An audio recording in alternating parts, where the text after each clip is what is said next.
Police भरतीचं medical कसं होते?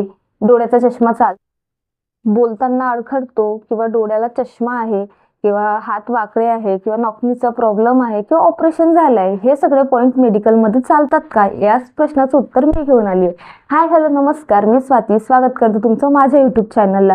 व्हिडिओ हा खूप कामाचा आहे म्हणून व्हिडिओ शेवटपर्यंत बघा. आता कसं असतं, पोलीस भरतीची तयारी करताना आपल्याला खूप प्रॉब्लेम येतात, पण आपण ग्राउंड देऊन इथपर्यंत पोहोचतो. नंतर आपलं डॉक्युमेंट्स नंतर डायरेक्ट आपलं मेडिकल होते.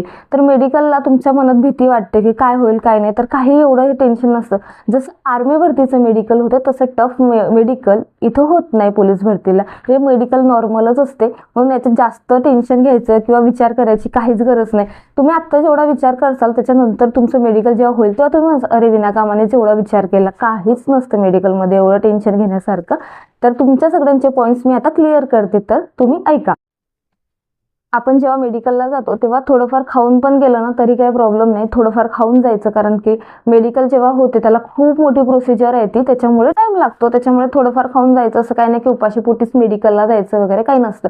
तर मेडिकलला सगळ्यात आधी आपण गेलो तर आपली बीपी चेक होते. बीपी चेक होते, हाय लो कशी आहेत तर, आणि ते एका कागदावर आपल्याला लिहून देतात आपली बीपी अशी आहे. एवढं काही नसतं त्या बीपी मध्ये की माझी खूप कमी होते म्हणून मला काय होईल का, काहीच नाही. फक्त ते आपलं स्टार्टिंगचा एक पॉईंट असतो की आपली बीपी ही चेक होते. बीपी नंतर आपले डोळे चेक होतात. कोणाला आता खूप शंका आहे की मला चष्मा आहे, मग मला चष्मा काढल्यावर दिसतच नाही किंवा काय, त्याचं पण ऑप्शन देतात ते. जर आता ज्याला चष्मा नाही त्याला तर समजा समोर ते आकडे दिलेले असतात, ABCDचे असतात किंवा 1 2 3 असं लिहिलेलं असते. काही आकडे ठळक असतात तर काही एकदम छोटे छोटे असतात, ते आपल्याला ओळखायचं सांगतात दुरून. जर आपण ते असं ती मशीन असते त्या मशीनमधून जर ओळखले ना व्यवस्थित तर आपल्याला काही पॉईंट येत नाही. आणि चष्मा लावून पण ते मला वाटतं ओळखायला देतात. तर एवढा काही चष्म्याचा पॉईंट येत नाही, तुम्ही काही एवढं टेन्शन घेऊ नका. आणि जर जास्त जसं जर चष्म्याचा नंबर जास्तच मोठा असला आणि त्याला खरंच दिसत नसलं तर त्याला ते टाईम देतात ऑपरेशनचा किंवा डोळ्याचा ऑपरेशनचा 10 किंवा 15 दिवसाचा देतात. म्हणजे त्याचं पण एवढं काही टेन्शन नाही, शक्यतो तर देतच नाही, एवढं काही ते लोड घेत नाही. म्हणजे तुम्ही पण एवढं काही लोड घेऊ नका, पॉईंट एवढा काही भेटत नाही. त्याच्यानंतर कलर ब्लाइंडनेसचा असतो. कलर ब्लाइंडनेसमध्ये छोटे छोटे असे ठिपके असतात आणि ते 2 कलरचे ठिपके असतात आणि त्याच्यामध्ये एक आकडा दिलेला असतो, तो आपल्याला ओळखायचा असतो. तो जर ओळखता आलं तर काही टेन्शन नाही, नाहीतर मग कोणाकोणाला कलर ब्लाइंडनेसचा असतो पण तो आपल्याला ओळखता येते. पण ज्याला कोणाला वाटत असेल की मला थोडाफार याचा प्रॉब्लेम आहे, तर एक काम करायचं, गुगलला ना कलर ब्लाइंडनेसचे ते येतात, चार्ट येतात, तुम्ही ते बघा आणि ओळखा काही दिवस किंवा ज्याला वाटतं तेच. कारण ज्याला प्रॉब्लेम नसेल त्याला तर काही बघायची काही गरजच येत नाही. त्याच्यामुळे एवढं काही टेन्शन घ्यायची. हात वाकडे वगैरे असणं ते सगळं चालतं. आणि नंतर नॉकनीचाही प्रॉब्लेम, तो काही नॉकनीचा प्रॉब्लेम एवढं आपल्याला येत नाही, तो फक्त एक चेक म्हणून करतात. त्याच्यानंतर येतं टॅटू. टॅटू हे चालतं का? जर टॅटू तुमचं एकदम छोटं असलं किंवा एकदम छोटं असलं तर ते चालतं.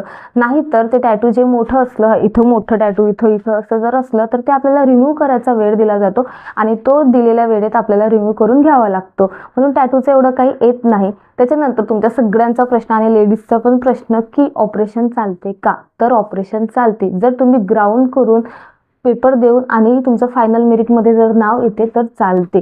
फायनल मेरिटमध्ये नाव येणे ही खूप मोठी गोष्ट आहे. आणि मेन म्हणजे ऑपरेशनचा भाग असा आहे की जर समजा मेजर जर ऑपरेशन असलं तर माणसाला रनिंग करता येतच नाही, तर त्याच्यामुळे ऑपरेशनचा काही एवढं हे नाही, चालतं ऑपरेशन वगैरे. आणि तुमच्या सर्वांसाठी मी सांगते की माझं स्वतःचं ऑपरेशन झालं आहे पायाचं. मी ग्राउंडवर पडली होते तर माझं पायाचं ऑपरेशन झालं आहे आणि मी ग्राउंड दिलं, पेपर दिला फायनलमध्ये, आणि आज मी पोलीस आहे. तुमच्या समोरचंच उदाहरण आहे, म्हणून तुम्ही एवढं टेन्शन घेऊ नका, काहीच प्रॉब्लेम येणार नाही.